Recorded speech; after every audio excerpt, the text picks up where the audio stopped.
Former Tongan schoolboy has revealed that he's still hurt and ashamed by Chris Lilly's character, Jonah. Philip May was the subject of a documentary called Our Boys in 2004. Lilly had seen the documentary and also visited Philippe's school. 3 years later, this Jonah character starred in the hit comedy series Summer Heights High. Philippe says he hasn't come forward in the past because of a fear of ridicule.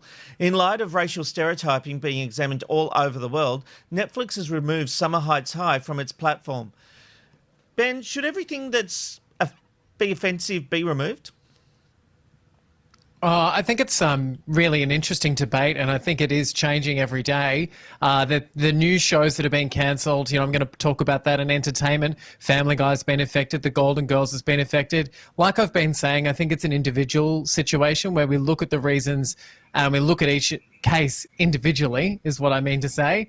I will say one thing, and that is that I still believe maybe classifying these shows is probably the smartest way to go about it.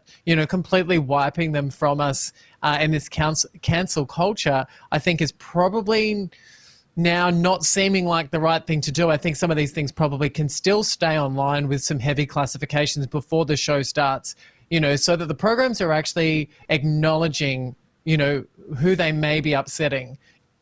I'm going to put this out there. It wasn't a caricature in a negative aspect. If you look at the Our Boys documentary and then you look at Jonah, they almost say the same things. They act the same way. Is this not observational comedy? I agree with Ben. I think there should be a warning, possibly like Disney does, where Disney says, some of these themes might be culturally outdated. Here's a warning. To pull them off is just ridiculous. I just was going to say about social commentary. Social commentary is important, and I think it's a great way of being able to express yourself, but not all social commentary is okay. And I think what we need to realize is that individually, as we are going through these cases with a fine-tooth comb, as it would appear at the moment, I think we need to listen and we need to think about it. And I think with this particular case, hearing that somebody has a personal story with that series that made it hard for them in any way, the minority still needs to be heard. It still needs to be reflected. It's interesting when you are the subject, because the similarities, everyone who knows this young man says the character Jonah was him. But let me ask you this. Is it different when it's not seen as racist?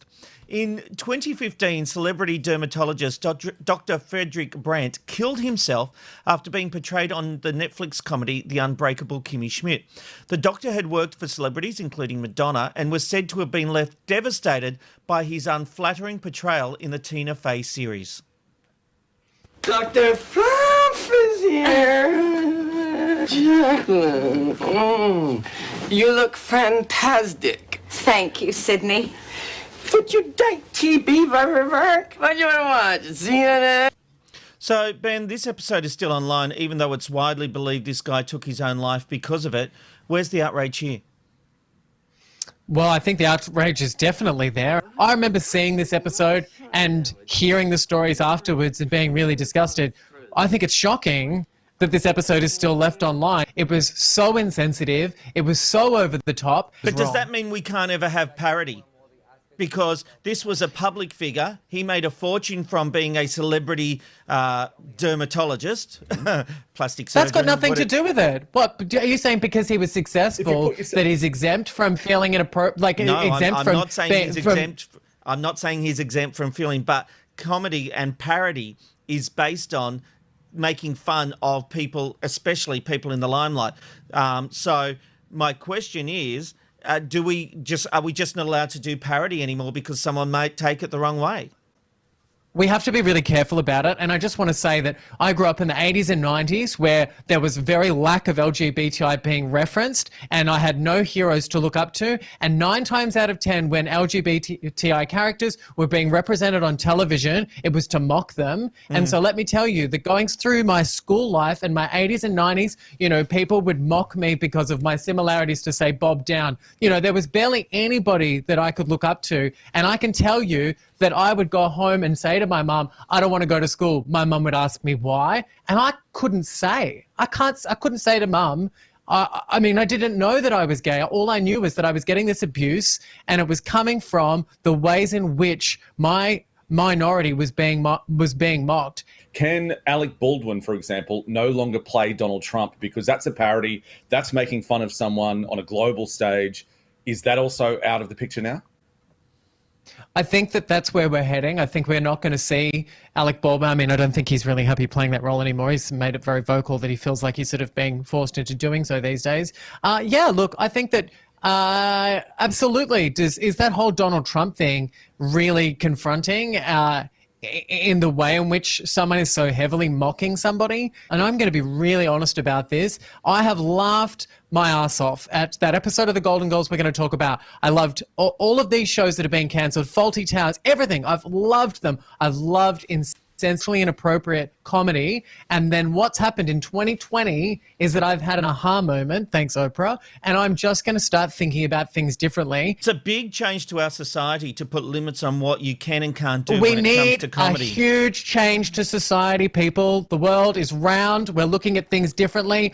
We need to change the way in which we are being racist and culturally inappropriate. And if we have to start grand and start looking at things on a bigger scale, that is what we need to do, people. But there's always been an argument, Ben, that people in the public eye are open to ridicule and commentary. And no, hang on, no, because people get to make political points with that.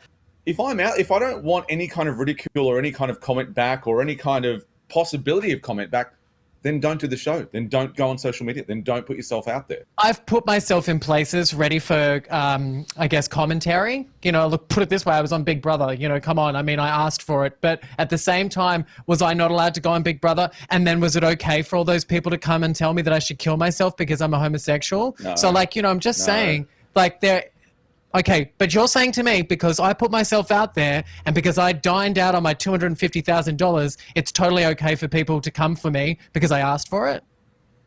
No, okay, yeah.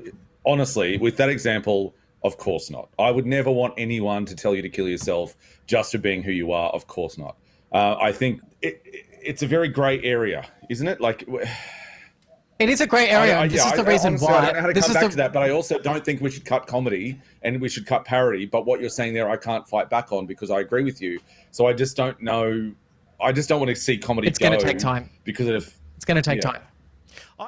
Really quickly, obviously, because we've been discussing this, we just want to say if anyone's watching and have issues, you can call Lifeline on 13 11 14. There's also Beyond Blue and Kids Helpline as well. So make sure you reach out if you're having any of the kind of issues that we're talking about today. It's the Ben, Rob and Robbo, Ben, Rob and Robbo, Ben, Rob and Robbo Show.